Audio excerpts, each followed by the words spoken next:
Sampurasun, selamat datang di Ruang Cerita bersama gua Fajar Surya Budiman. Ya, selamat datang di Ruang Cerita bersama gua Fajar Surya Budiman. Apa kabar teman-teman semuanya? Semoga kalian selalu sehat walafiat dimanapun kalian berada. Bagi teman-teman yang sudah bekerja, jaga kesehatan dan ikuti terus protokol kesehatan yang sudah ditetapkan oleh pemerintah. Dan bagi teman-teman yang memang masih berkesempatan WFH, tetap jaga kesehatan. Terus salam juga buat keluarga kalian di rumah. Di episode kali ini suatu kehormatan, suatu kebanggaan saya bisa kehadiran dua narasumber pasangan yang saya bilang banyak menginspirasi orang terutama di bidang pemberitaan. Beliau keduanya sama-sama kerja di satu TV yang pasti kalian kalau setiap sore nih pasti melihat mereka berdua. Kalau nggak perempuannya dulu atau nggak prianya. Pokoknya saling menggantikan, saling ganti-ganti lah gitu intinya. Dan hari ini senang banget saya sudah kedatangan Friska Karissa dan Riko Anggara. Apa kabar Sampurasun? Sampai. Sehat. Kabar baik, Fajar. Alhamdulillah. Bapak apa kabar? Alhamdulillah, baik semuanya, keluarga. Anyway, sebelumnya aku mau ngucapin selamat happy anniversary dulu ya, 4 hari yang kemarin. Ya, terima kasih. Setahun. Udah gak kerasa ya, udah setahun ya. Iya, gak kerasa ya, asa baru tahun kemarin. Iya. Wah, itu Felicia, apa kabar Felicia? Wah. Apa kabar? Tuh. Felicia tanya lo. Kabar baik. Jadi Friska Karissa dan juga Riko Anggara ini merupakan news anchor dari Kompas TV. Kalau misalkan teman-teman mungkin kalau lihat Friska Karissa lebih banyak di Indonesia di Kompas Petang ya. Terus kemudian kalau Kang Riko Anggara lebih banyak mungkin di event yang terakhir tuh yang Apa kata netizen? Ya. Nggak pakai apa? Kata netizen. Iya. Populer memang acaranya, saya paham. Mohon maaf.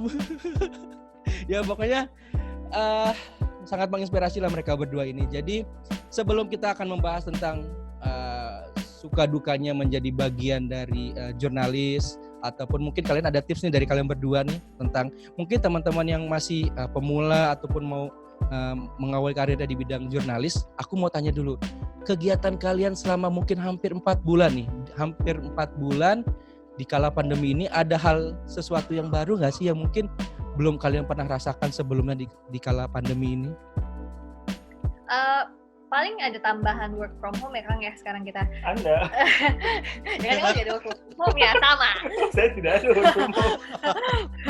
Meskipun dia hampir setiap hari masuk sih tetap kalau Kang Riko, cuma memang sekarang itu di kantor sejak pandemi ini Kang Fajar ada tambahan hari buat work from home. Cuma kalau TV kan nggak bisa juga pure work from home setiap hari kan. Benar. Jadi ya sistemnya gantian tergantung tim per program gitu. Terus kalau aku sebenarnya kalau aku selama 4 bulan ini 3 bulannya tuh dihabiskan untuk cuti hamil dan melahirkan kan. Iya. Nah jadi aku baru ini ya?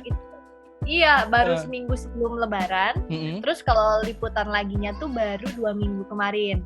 Nah, yang bedanya tuh ya sekarang kalau aku kan banyaknya postnya di istana tuh. Protokol kesehatannya juga lebih ketat. Terus juga kayak selama liputan ini kita meminimalkan interaksi sama narasumber itu aja sih, termasuk juga kalau di studio juga meminimalkan narasumber yang hadir ke studio sih dalam beberapa bulan terakhir ini. Nah, kalau misalkan ke istana nih, kan Friska Karissa juga kan memang base-nya ini kan di RI 1 kan gitu kan.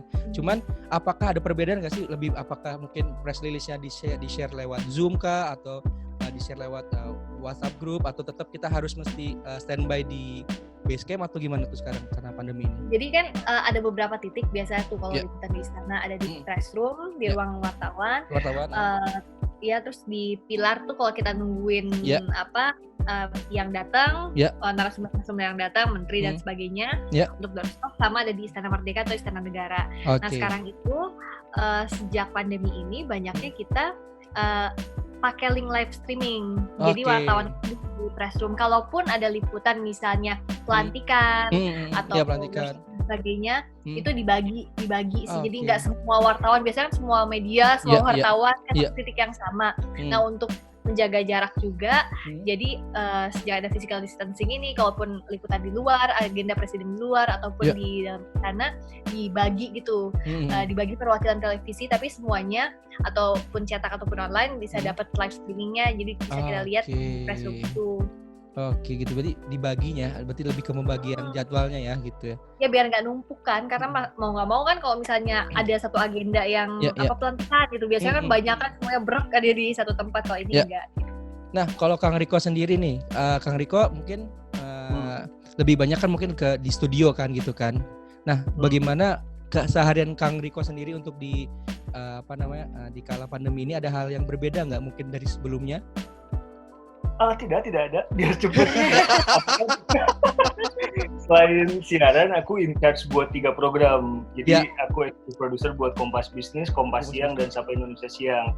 Dan breaking news di area pagi ke siang. Jadi sebelum siaran berarti aku datang pagi, ngecek program, ngedit naskah, menentukan angle dan lain-lain. Kalau saat pandemi, kesulitannya adalah ragam beritanya ya. Rata-rata semua tentang COVID-19. Kita mesti nyari angle berita yang gimana caranya supaya orang nggak bosan, tapi dengar penting dan memang penting, sama ngemas berita itu supaya enak ditonton. Jadi diferensiasi beritanya juga mesti kita pikirin. Sama satu lagi, timnya juga kan berkurang kan, karena ada beberapa reporter yang work from home, ada beberapa reporter yang rotasi liburnya juga beda. Sama menyesuaikan jadwal teman-teman produser sih.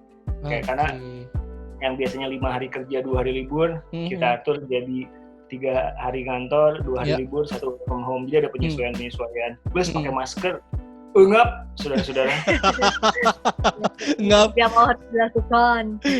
Tapi ya pasti starter kitnya ya pasti hand sanitizer, kemudian masker gitu tuh udah pasti selalu dibawa tuh ya sekarang ya di masa-masa. Karena kantor juga menyediain kan. Siap. Tapi unik nih, kalau kalian membagi waktu antara misalkan pada saat Friska lagi siaran atau misalkan lagi dapat tugas di RI 1. Nah, apakah Kang Riko memang standby di rumah atau gimana tuh? Misalkan membagi waktu dengan Felicia di rumah itu gimana tuh Kang? Atau Friska? Beruntung kami memiliki ibu yang sangat baik hati, namanya Oma Susi.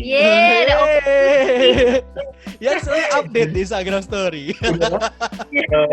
Betul, update banget di Instagram. Pahlawan nusa dan bangsanya beliau. Jadi beliau meluangkan waktunya, dan kita terima kasih karena kalau nggak ada Oma Susi kita mesti berpikir lebih keras, mengatur jadwal lebih keras juga.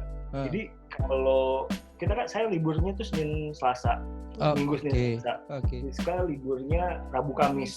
Pokoknya dia berangkat saya anterin, dia pulang saya jemput. Nah di sela-sela itu ya di kecil sama Oma. Berarti lebih banyak kalau misalkan lagi kalian tugas semua di tangan Oma Susi. Iya betul. Aduh, itu mama lagi siaran gitu ya kalau lagi sore gitu. Iya betul. Pasti sekalian Instagram story ya. Iya, muncul di recent update. Aduh, anyway, pastilah semua keluarga sangat bangga, bahagia kehadiran Bu Hati kecilnya gitu kan. Nah, tapi di kala pandemi itu sendiri, bagaimana sih kalian kan pasti kan sekarang Felicia kan mau hampir 3 bulan mau 4 bulan ya. Nah, itu kan boleh dong ada tips dong dari Friska ataupun Kang Riko untuk teman-teman yang mungkin juga masih baru mendapatkan momongan nih, tapi kan kita harus vaksin. Baru kan. Kita juga baru, sama-sama newbie. Tapi kan mungkin ada tips lah yang mungkin bisa dibagikan ke teman-teman yang lain, paniknya mungkin mau vaksin atau hal-hal yang mungkin perentelan baru bayi gitu kan, mungkin yang ada yang baru lahir atau gimana. Nah, ada nggak sih tips dari kalian berdua untuk teman-teman yang baru mendapatkan Bu Hati di kala pandemi ini? Kalau kita sih yang penting saling support ya, terutama kalau selama pandemi ini kan kita juga terbatas untuk ketemu keluarga besar gitu. Nah, antara si ayah dan ibu inilah harus saling support, apalagi kalau di masa-masa awal itu kan memang masih penyesuaian.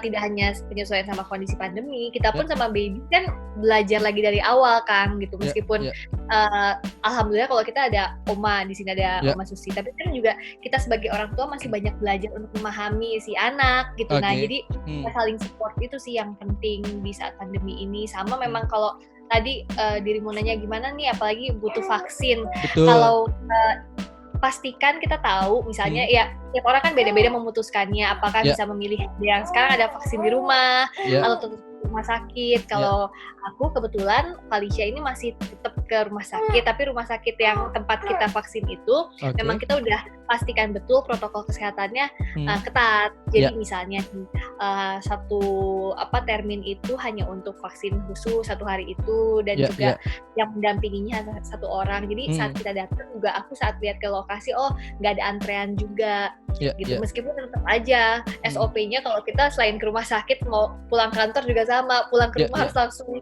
mandi semua bersih-bersih. Pokoknya bersihin semua dulu ya. Sama ini sih, jangan takut buat nanya. Kalau kita sih makanya kita sering baca kan, kayak dia kan rajin lihat-lihat artikel-artikel soal AI dan lain-lain. Itu kita kumpulin, kita cerna, nggak kita ikutin semua, terus kita juga konsultasi sama dokter. Iya betul. Karena buat kita patokannya ya dokter itu aja, karena kan pasti ketika punya anak bayi ada diginiin aja, digituin aja, masukan kan. Tapi kita percaya bahwa yang tahu itu mestinya dokter, dan kita nyari dokter yang benar-benar bisa dihubungin kapanpun, aksesnya gampang dan lain-lain. Jadi kalau ada artikel apa, kita ngecek dokter. Kalau misalnya ada si anak itu diginiin aja, kita ke dokter. Banyak konsultasi ini. Dia juga punya adanya Frisa kan, Via itu dia juga punya anak usia berapa sih? Hiro tuh dia 2 tahun. 2 tahun ya Hiro ya. Benar-benar belajar dari orang terdekat. Dan pastikan memang setiap anak itu kan kondisinya beda, benar kata Kang Riko tadi. Ada banyak masukan ya, kita sesuaikan juga ya sama si anak kita kan, setiap orang beda-beda. Nah, itu kayak sekolah sabar dan kreativitas. Sekolah sabar dan kreativitas, itu kunci. Ya, jadi kan gini, mungkin banyak teman-teman jurnalis yang hitungannya masih baru lah di dunia pertelevisian gitu kan, yang sekarang mungkin masih ditempatkan di lapangan gitu kan. Aduh, aku pengen banget nih menjadi seorang Friska Kalisa ataupun seorang Kang Riko yang memang sudah banyak talk show dengan narasumber ataupun lebih banyak di studio gitu kan. Ada nggak sih tips dari kalian berdua untuk teman-teman yang mungkin masih newbie ini atau masih baru di dunia jurnalis ini, untuk bisakah seperti kalian berdua ini gitu? Ada nggak sih tips kalian? Pasti kan kalian juga kan awal mulanya juga turun ke lapangan juga kan, dan lain-lainnya gitu. Satu, terima nasib, akan ada proses dan akan ada waktu. Nggak mungkin, kita kan manusia pasti ada proses belajar, adaptif dan lain-lain. Jangan dulu membandingkan diri kita dengan orang lain. Ya udah, jalanin, belajar terus, karena dunia komunikasi adalah dunia yang terus berkembang. Karena yang lama di dunia komunikasi, yang lama ada di posisi itu juga belum tentu lebih pintar. Misalkan dia tidak mengupdate dirinya dengan skill baru dan informasi baru, ya udah belum tentu juga dia lebih dari siapapun. Sabar, tawakal, berdoa, sama itu tadi, tambahin skill. Karena dunia jurnalis televisi sekarang membutuhkan orang-orang yang multitasking, multifungsi. Kalau zaman saya dulu, ya udah naskah, live report, siaran. Tapi sekarang kita mesti, kayak misalkan Friska dulu, saya hari 1 juga ngalamin ketika kita keluar negeri, kita mesti bawa kamera sendiri, ngambil gambar sendiri, bikin gambar sendiri, bikin naskah sendiri, live report sendiri. Jadi daripada mengeluh dan membandingkan diri dengan orang lain, mendingan berjalanin aja masanya, banyak belajar, banyak nanya, jangan malu buat ngobrol sama yang lebih senior, karena itu akan membawa kita ke tempat yang lebih baik juga. Dan tahan mental. Dunia televisi adalah dunia yang membutuhkan orang-orang dengan mental baik. Kalau misalnya nggak sabar, orang yang, maksudnya gini, orang yang sukses di bidang ini adalah orang yang tidak menyerah dalam proses.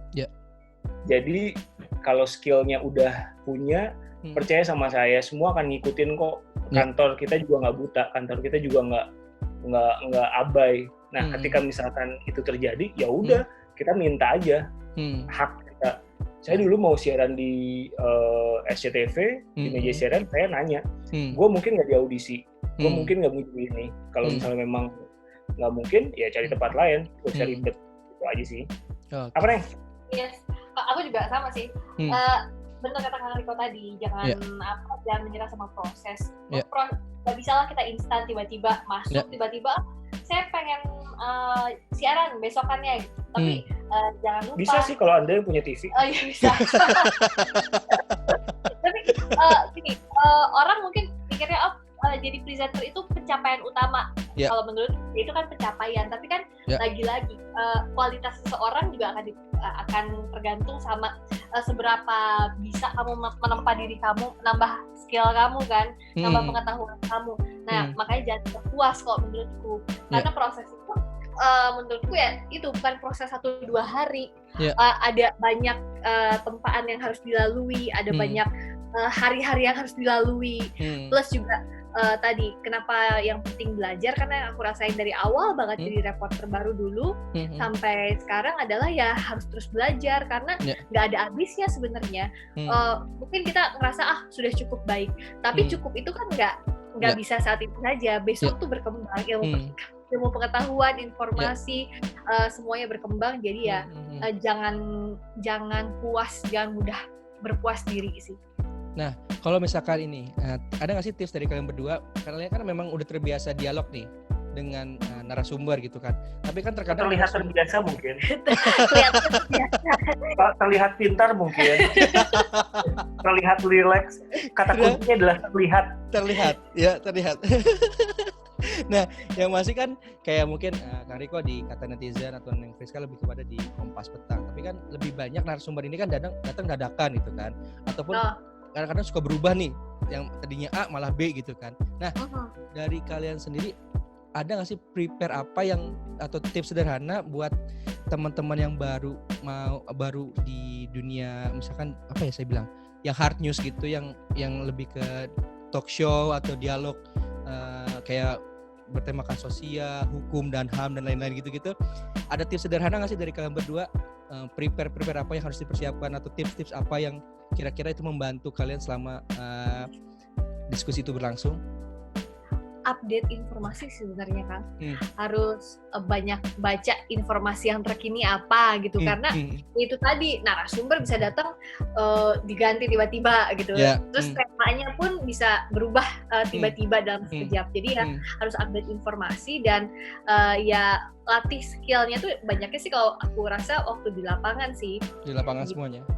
Ya di lapangan, plus juga ya kalau untuk program dialog ya tadi menguasai isu ya terutama baca sih ya Kang ya. Bacanya tuh jangan oke Riko lu dialog ini baru baca walaupun itu sering gue lakukan. Tapi gini, banyak orang sekarang itu nggak ngupdate informasi. Jadi bacanya itu bukan saat kita disuruh untuk melakukan dialog, tapi setiap hari sisihkan 5 menit. Kalau lu nggak suka baca koran, buka tuh Line Today. Buka tuh kompas.com, detik.com. Jadi kita punya yang terbaru tuh ini. Jadi nanyanya nggak baru ya. Referensi terbaru. Intinya adalah isi sesuatu, bangun kepercayaan diri melalui isi kepala. Kalau misalnya isi kepala kita udah ada, menghadapi narasumber juga kita nggak perlu takut. Jadi nanti ketika dialog, tugas kita adalah menggabungkan common sense dengan data. Common sense itu kayak pertanyaan-pertanyaan. Jadi ketika kita duduk, warga pengen taunya soal apa ya? Jadi ada common sense yang akan kita tanyain sama narasumber. Tapi common sense itu mesti digabungkan dengan data, karena kita adalah seorang jurnalis. Kewajiban kita adalah itu. Sama ya, yang perlu diingat, narasumber itu manusia juga, makanya kita pewawancara dengan narasumber itu setara. Jadi nggak usah gemper. Kalaupun gemper, pura-pura nggak gemper. Iya. Oke. Itu kayak kerasa banget kalau misalnya kamu baru belajar saat disuruh atau misalnya kamu gini deh, kamu besoknya mau ujian terus mendadak walaupun ya sering juga kan. Sistem kebut semalam. Tapi kan itu akan beda saat dirimu udah tahu secara garis besar apa. Jadi ujian diubah seperti apapun esainya, pertanyaannya kita udah tahu jawabannya apa, teorinya pakai yang mana. Iya, kira-kira gitu. Karena tugas kita satu lagi, membumikan sesuatu. Jadi misalkan gini, tugas kita tuh adalah seperti yang salah satu konsultan itu bilang, bikin sesuatu yang rumit itu terdengar simpel tapi penting. Jadi membumikan sebuah dialog, membumikan sebuah topik supaya connect sama yang nonton. Jadi yang nonton tuh ngerasa, oh gitu, paham. Iya. Karena juga dekat dengan itu. Jadi misalkan kita ngedialogin soal undang-undang apa, nomor berapa kayak gitu. Kan ketika dengar undang-undang anjis, undang-undang anjir, anjis, tugas kita sebagai presenter adalah membumikan itu, menambahi common sense tadi, pertanyaan-pertanyaan awam, tapi pakai data yang informatif supaya lengkap. Dan mungkin dengan bahasa yang dikeluarkan pun mungkin yang sering dipahami juga oleh masyarakat juga mungkin salah satu iya betul tips. Sekali betul. Ini bukan tentang kita segaya apa berbahasa keren kan, signifikansinya apa, substansinya apa, tapi naon. Tapi gimana kita membumikan itu, karena goalnya adalah memberi informasi kepada audiens, bukan kita terlihat dan audiens secara umum mengerti apa yang kita sampaikan. Jadi aku lagi motong-motong bawang di dapur, ada yang lagi sambil mobil, ngedengerin televisi, lihat TV, semuanya sama bisa paham apa yang disampaikan. Kan goalnya itu. Iya. Wow, ini tadi kita ngomong tentang kerjaan nih. Kita balik lagi ke dunia keluarga.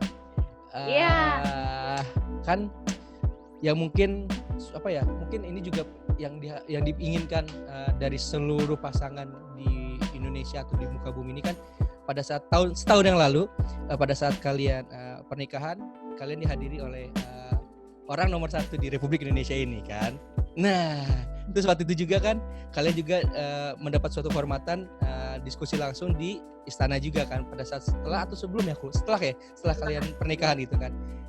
Kalau aku sih rasanya Kang sebenarnya masih nggak nyangka, karena kenapa waktu itu aku kasih undangan, karena kan memang gimana pun juga aku kalau kenapa mengundang Pak Jokowi, artinya kan secara pribadi itu, karena kan di istana, ngepost di sana udah dari 2015 ya. Jadi ya gimana pun juga pasti orang di lingkungan sekitar, apalagi waktu itu ke Pak Jokowi juga kasih undangannya. Cuma untuk datang atau enggaknya kita juga kan tidak bisa memprediksi itu. Karena kan memang jadwal beliau juga padat banget kan. Dan kita kayak nggak bisa berharap banyak, pasti datang, kayak kita ngundang teman, kamu datang, lo datang, langsung datang gitu kan, gitu juga kan. Nah, sampai pada hari H itu, pas itu tepatnya kan akad jam 4 sore, akad jam 4 sore, terus aku jam 11 siang, itu di kontak tiba-tiba, di telepon, di kontak, nggak bilang ke sana, Mbak, nanti rencana Bapak, sebenarnya Pak Jokowi itu akan datang. Wah, aku langsung kaget kan. Udah langsung lah persiapan, karena kan harus clearing area dan sebagainya. Jujur waktu itu perasaanku kaget sih Kang, kaget kayak, gitu, jadi datang nih gitu. Jadi tadi harus benar-benar karena kan tidak bisa dipisahkan juga, melekat bahwa beliau adalah presiden juga. Jadi harus dengan SOP-nya, protapnya, dengan keamanan, protokol. dengan protokol, sesuai dengan protokolnya. Terus ya udah kita siapin itu. Jujur masih kaget ya. Yang lebih kaget lagi setelah waktu itu setelah pulang ini ya Kang, setelah pulang kita dari honeymoon itu, dikontak, dipanggil untuk bertemu waktu itu diskusi. Karena waktu itu kan memang waktu datang ke acara waktunya pendek kan karena abis itu ada agenda lagi berikutnya gitu. Tapi ini dipanggil lagi ya, suatu kehormatan sih buat kita. Luar biasa ya. Itu yang overwhelmed sih, dia meluangkan waktu buat datang, ngirim sesuatu, terus meluangkan waktu buat ngobrol. Kita ya, gue kan remeh-remeh Ranginang ya. Sebagai persatuan Ranginang. Overwhelmed. Aduh, aku kira nih Mas Riko nih orangnya jaim loh, taunya ternyata ini lucu juga ya, bercanda terus. Percayalah. Gak lucu kalau dibayar. Enggak, soalnya kalau di kata netizen memang bawaannya tuh agak serius gitu ya, dalam artian ya nggak tahu ya Pak, emang karena mungkin emang harus jadi santai tahu dikata netizen. Nggak tahu ya kalau aku aja ngelihat ya gitu ya kan. Jadi nggak ini. Jangan percaya apa yang dirimu lihat di depan televisi, itu nggak berlaku buat gua doang, tapi buat semua orang yang lu lihat di TV. Jangan pernah percaya itu. Pun jangan pernah percaya dengan suara yang lu denger di audio. Karena anyway, ini kan kalian udah 1 tahun perjalanan dalam rumah tangga, pasti dong ada suka dan dukanya gitu kan. Nah, boleh dong berbagi tips juga bagi teman-teman yang ingin menjalani proses kehidupan baru, yang mau ataupun yang baru menikah, terus kemudian ada nggak sih dari tips kalian berdua bagaimana saling melengkapinya seorang Friska kepada Riko, kemudian juga Kang Riko kepada Friska, yang mungkin bisa menjadi inspirasi bagi teman-teman ruang cerita sendiri? Sebenarnya kalau ngasih tips agak masih belum pede karena siapa lu? Secara sebagai newbie banget kalian. Setahun tuh baru tahu. Kamu bisa panggil Oma Susi dan atau Hiro gitu loh ya nggak? Karena jujur kita kan masih baru banget ya. Jadi ya gimana ya kalau dikasih tips yang penting kayak jalani ini aja ya. Karena dalam hal apapun itu kan pasti ada suka duka plus minusnya. Jadi ya karena sudah mengambil ada di jalan ini, ya jalanilah dengan baik. Yang penting sih ya saling mengerti satu sama lain, ya nggak? Kalau nggak dari kamu? Buat saya sih nggak perlu membandingkan kita dengan yang lain. Oke. Ya nggak akan ada habisnya.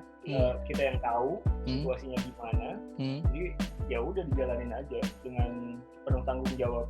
Ya, karena kan ya tadi setiap kehidupan rumah tangga pasti beda-beda kondisinya. Jadi kalau banyakan kita nengok kanan kiri, ya gak ada habisnya dan juga belum tentu fit juga, belum tentu cocok juga dengan apa yang kita jalani. Jadi ya udah jalani. Mungkin Anda bisa memberi tips secara Anda lebih lama daripada kami. Harusnya Bapak Fajar yang memberikan tips pada kami. Silakan ujangannya. Aduh, memang ya kalau news anchor ini selalu membalik lagi pertanyaan lagi gitu ya. Anyway, terakhir di ruang cerita Fajar untuk Friska dan juga Kang Riko, boleh dong beri dukungan kepada teman-teman yang garda terdepan hingga saat ini masih berjuang untuk melawan COVID-19, yang masih mungkin belum bisa bertemu dengan keluarganya ataupun sanak saudaranya yang sekarang masih berjuang untuk kita semua. Boleh untuk dukungan dari kalian berdua untuk teman-teman garda terdepan. Terus dan juga boleh juga dong ngasih masukan buat teman-teman yang masih aku bilang bandel, dalam artian merasa jenuh atau aduh gue bingung nih, bosen nih di rumah terus, mesti ngapain ya dan lain-lain. Nah, ada nggak sih tips dari kalian berdua untuk mereka juga? Kalau buat teman-teman yang bertugas, tenaga kesehatan yang bertugas selama pandemi ini, pertama terima kasih banyak buat kawan-kawan semua. Ini pasti akan jadi pahala yang tidak terkira. Plus juga semoga doa kami sih, semoga teman-teman tenaga kesehatan yang bertugas itu diberikan juga kesehatan dan keselamatan, itu yang penting sehingga bisa bertemu dengan keluarga. Dan kita yang sebisa mungkin disiplin please, karena tahu pandemi ini kan nggak mudah, bosen pasti gitu, ada yang kebanyakan di rumah atau bahkan nggak ketemu sama teman-teman, nggak ketemu sama keluarga besar bahkan gitu. Tapi ya kita hadapi ini bersama. Kalau kita disiplin juga kita yakin bisa melewati ini dengan lebih baik, tidak hanya menyelamatkan diri kita tapi juga menyelamatkan orang banyak. Karena kan yang ingin bertemu keluarga bukan kita aja, tapi banyak orang yang sebenarnya pengen hidup dengan kondisi sebelum pandemi ini. Jadi ya sama-sama kita lewati, sama-sama kita saling support satu sama lain kan. Saya sih nggak mungkin bisa mengerti apa yang garda terdepan itu rasakan. Gue pakai masker aja engap. Jadi saya salut sama mereka. Itu Tuhan yang akan balas. Keringat itu pasti dibalas dengan saya nggak akan kita mesti ini pahala seperti yang tadi Nang bilang. Terus buat yang bosan di rumah, men, lu buka YouTube, download Netflix, masak, jualan, bikin podcast, rekam diri lu joget-joget. Banyak cara supaya lu nggak bosen, nggak usah manja daripada lu nularin penyakit ini ke orang lain. Jadi kita bukan di era 1960-an yang ketika di rumah, ya udah lu di rumah aja. Gila, lu bisa melakukan banyak hal di rumah. Ada Zoom meeting, ada you name it. Kalau misalnya nggak punya uang buat beli kuota misalkan, ya lu push up, gedein badan lu, perkeren diri lu, apa kayak supaya orang ribet banget harus keluar dan membahayakan orang banyak. Sama satu lagi, kayaknya banyak orang yang nggak ngeh dengan betapa bahayanya COVID-19 ini. Jadi Instagram itu jangan buat ngelihat pemandangan-pemandangan menyenangkan di mata aja, tapi juga buat belajar. YouTube itu juga bukan buat ngelihat hal-hal receh, tapi juga buat belajar supaya kita pada akhirnya mengerti. Jadi lu belajar deh, lu baca gerak. Jadi lu disiplin, jangan banyak gaya keluar-keluar, itulah emosional. Karena sejujurnya pasti kita juga kan pengen pengen jalan-jalan, udah pengen kemana-mana, tapi itu wajar sih, Iya wajar. Ya udah deh, yang mati itu udah banyak banget. Yang meninggal sekarang terinfeksi itu 43.000 dan 45.000 dan itu banyak. Kalau lu kumpul di stadion itu banyak banget. Iya benar. COVID itu nggak kayak bentol, COVID itu kayak dosa sih. Coba kalau itu bentol gitu, pasti orang udah takut. Random ya gue. Random banget. Random abis. Karena tapi bener loh, please dong pada sama-sama disiplin lah, sama-sama saling jaga satu sama lain biar segera pandemi ini berlalu dan juga menyelamatkan diri sendiri dan juga orang lain. Iya. Dengan kita mungkin menjaga ataupun mengikuti protokol kesehatan, kita juga menjaga diri kita, keluarga kita dan juga orang lain ya. Karena kalau kita nggak melakukan ini bersama-sama, pandemi ini nggak akan kelar-kelar kalau menurutku ya gitu ya. Kalau kita bekerja sama bareng ataupun lu merasa bosan, bener sih kata Kang Riko, ini sekarang tools atau alat untuk kita menyalurkan bakat hobi kita tuh banyak banget gitu loh. Jadi tapi lu masih nggak banyak banget orang jadi masak sekarang. Banyak banget orang jadi jualan, berkebun. Iya. Terus kayak kemarin hampers lebaran itu tuh bukan lagi parcel yang gede-gede. Yang mahal-mahal. Iya. Masakan hasil diri sendiri dan menurut gue itu blessing in disguise ya. Maksudnya di tengah pandemi ini orang jadi lebih produktif mestinya. Jadi kalau bosan dikit, ya elah emang udah 20 tahun udah dalam rumah. Iya. Benar. Bulan coy, lebay lu semua. Tapi saat misalnya butuh banget keluar rumah kan, gimana pun juga nggak mungkin setiap orang di dalam rumah. Ada yang memang harus karena bekerja keluar rumah. Nah saat kita butuh keluar, membeli kebutuhan atau apapun memang harus bekerja, cari nafkah, ya sama-sama disiplin protokol kesehatan itu, ya pakai masker. Kalau misalnya harus bekerja, protokol kesehatan aja. Tapi ini untuk yang dia gue bosen nih, gue mau keluar aja cuma pakai masker. Ya kayak gitu sih yang ada. Yang masih nongkrong tuh kadang-kadang kan suka asal ada perlunya lah sekarang. Asal ada perlunya. Seperlunya lah kita keluar karena keluarga menunggu kita di rumah. Iya. Asik. Sedap. Anyway, terima kasih banyak untuk Neng Friska dan juga Kang Riko untuk waktunya.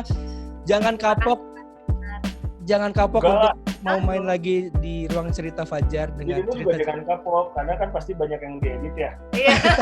Masih PR kan, editnya nanti ada mana ya yang harus dipilih. Pasti kita sama-sama berdoa ini pandemi cepat berlalu karena kita pengen banget kehidupan normal lagi meskipun ada perbedaan, tapi kita harus menerimanya dan juga harus beradaptasi. Karena sejogjanya manusia itu adalah makhluk yang mau beradaptasi dan bisa beradaptasi gitu sih. Sekali lagi terima kasih Friska Karisa. Politisi deh. Apa? Bener, kan dia dosen ya. Iya benar. Bagus omongannya. Bagus. Tadi kata Kak Riko, kamu ngelamar jadi politisi, bagus. Jangan. Anyway, sekali lagi terima kasih banyak untuk Kang Riko dan Neng Friska untuk waktunya.